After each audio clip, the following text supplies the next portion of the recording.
सक्तुमिवतित उना पुनन्तो यत्र धीरा मनसा वाचमक्रत। ఓం నమో గణపతయే. ఈ విశ్వావసునామ సంవత్సరం తులారాశి వారికి ఏ విధంగా ఉండబోతుందో చూద్దాం. తులారాశి అనగా చిత్రా నక్షత్రం 3, 4 పాదాలు, స్వాతి 1, 2, 3, 4 పాదాలు, విశాఖ 1, 2, 3 పాదాలు.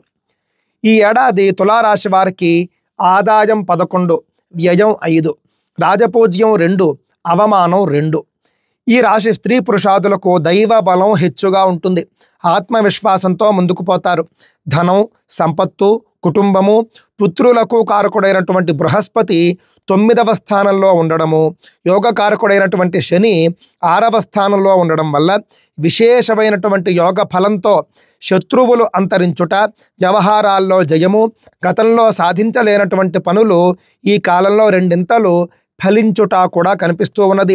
ఏ వృత్తి వ్యాపారంలో ఉన్న వారికైనా సంవత్సర ప్రారంభం నుండి 2 లేదా 3 మాసాలు ఒడిదుడుకులు, ధన నష్టము, గృహ సంబంధ రీత్యా విపరీత ధన వ్యయము, రావలసినటువంటి సొమ్ముకు ఆటంకములు, అపనిందలు వంటివి కలిగినప్పటికీ కూడా అవి జూన్ నుండి అంతరించి ఉభయక్షేమం కలుగుతుంది. సాంఘిక అభివృద్ధి, మనోవాంఛలు నెరవేరుతాయి. స్వశక్తి సామర్థ్యం చేత పైకి రాగలుగుతారు. శత్రుత్వాలు వచ్చినప్పటికీ కూడా అణచివేస్తారు. నూతన ఆలోచనలు, పోకడలతో సంఘంలో గౌరవాదులు సిద్ధిస్తాయి. పుణ్యక్షేత్ర సందర్శనము, గృహంలో శుభకార్యాలు కలిసి రావడము, స్త్రీ పురుషాదులకు వివాహాది శుభకార్యాలు కలిసి రావడము, దాంపత్య ఆనుకూల్యత, గృహ జీవిత ఆనందము కలుగుతాయి.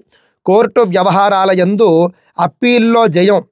మీ నడవడికను చూచి సహించలేనటువంటి వ్యక్తుల వల్ల అనుకోని బాధలు వచ్చి వాటిని తట్టుకొని కూడా ముందుకు పోయేటటువంటి పరిస్థితి కనిపిస్తూ ఉన్నది.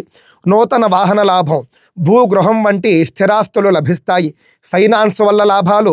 ఈ సంవత్సరం ఉద్యోగులకు యోగదాయకంగా కూడా ఉంటూ ఉన్నది.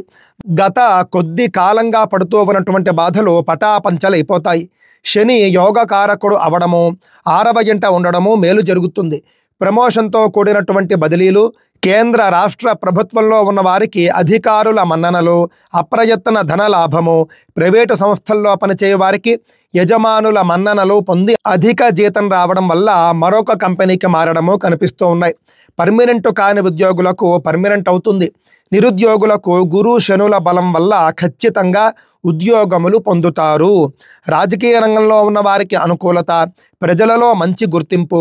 గత సంవత్సరం ఎన్నికల్లో ఓడిపోయినటువంటి వారికి ఈ సంవత్సరంలో అనుకూలించడము కనిపిస్తూ ఉన్నాయి. అధిష్టానం వారు మిమ్మల్ని గుర్తించి ఏదో ఒక నామినేటెడ్ పదవి ఇస్తారు. శ్రమకు తగినటువంటి గుర్తింపు వస్తుంది.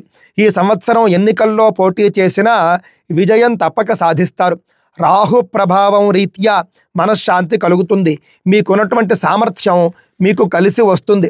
కళాకారులకు ఈ సంవత్సరం కీర్తికారకుడైనటువంటి గురుడు బలంగా ఉండడం వల్ల మంచిగా ఉంటుంది. అనుకున్నది సాధిస్తారు. టీవీ సినిమా రంగంలో ఉన్నటువంటి గాయని గాయకులు, కవులు, డైరెక్టర్లు, టెక్నీషియన్లు అందరికీ నూతన అవకాశాలు లభిస్తాయి. విజయాలు లభించడం వల్ల అవార్డు, రివార్డులు తప్పక పొందుతారు. ఈ సంవత్సరం వ్యాపారస్తులకు అనుకూలంగా ఉంటుంది. గతంలో ఆగిపోయినటువంటి బాకీలు ఈ సంవత్సరం వసూలవుతాయి. అన్ని వర్గాల వారికి బాగుంటుంది. హోల్సేలు మరియు రిటైల్ వ్యాపారులకు మంచి లాభాలు. చక్కని వ్యాపారాలు జరిగి నిలదొక్కుకుంటారు. సరుకులు నిల్వ చేయువారికి, బిల్డింగ్ నిర్మాణాలు చేయువారికి, ఇనుము సిమెంటు వ్యాపారులకు విశేష లాభం కలుగుతుంది. ఫైనాన్స్ వ్యాపారులకు బాగుంటుంది. కాంట్రాక్టుదారులకు విశేషంగా యోగిస్తుంది. పెద్దవైనటువంటి నూతన కాంట్రాక్టులు లభిస్తాయి. ఈ సంవత్సరం విద్యార్థులకు గురుబలం బాగుండడం వల్ల మంచి జ్ఞాపక శక్తి వల్ల మంచి మార్కులతో కూడినటువంటి ఉత్తీర్ణత కలుగుతుంది. చదువుల యందు ఆసక్తి, ఎదగాలనేటటువంటి కోరిక, పట్టుదలతో ముందుకు పోతారు. ఉన్నత విద్యాభ్యాసం చేస్తారు.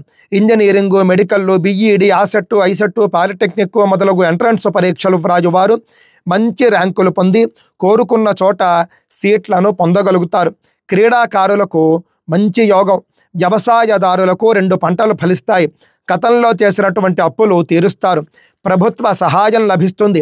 కౌలుదారులకు విశేషమైనటువంటి లాభాలు. అధిక దిగుబడి వల్ల ఆదాయం.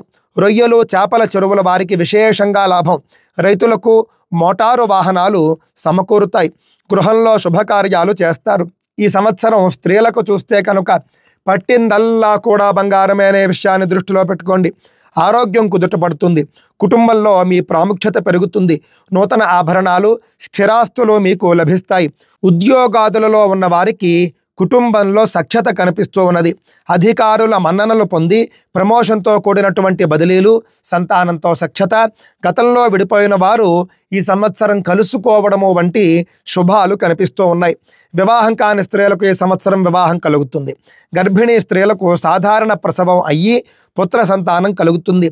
12వ ఇంట రాహువు వల్ల మాతృపితృ వంశ పీడలు, సంతాన పీడలు కనిపిస్తూ ఉన్నాయి. మొత్తం మీద ఈ రాశివారందరికీ గురుబలం వల్ల చక్కని జీవితం, గత కొద్ది కాలంగా పడుతూ ఉన్నటువంటి బాధలు తొలగి సుఖంగా ఉంటారు.